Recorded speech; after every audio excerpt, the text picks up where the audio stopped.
Naitala kahapon, April 28 ng State Weather Bureau Pag-asa ang pinakamataas na heat index o ang init na nararamdaman ng katawan ng tao sa bansa ngayong taon.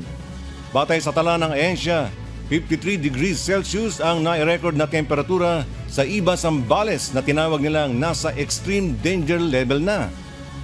Sinundan naman ito ng Pili, Camarines Sur na nakapagtala ng 49 degrees Celsius at ng ilang mga bayan ng Pili, Camarines Sur.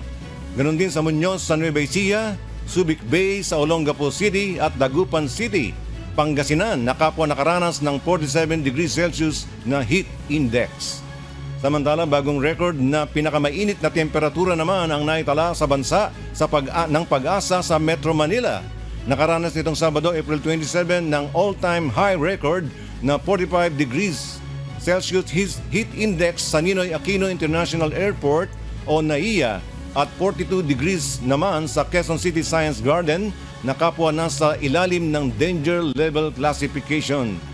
Patuloy na nagpapaalala ang mga eksperto na manatiling hydrated at hanggat maaari ay iwasan ang paglabas ng bahay kung hindi naman kinakailangan.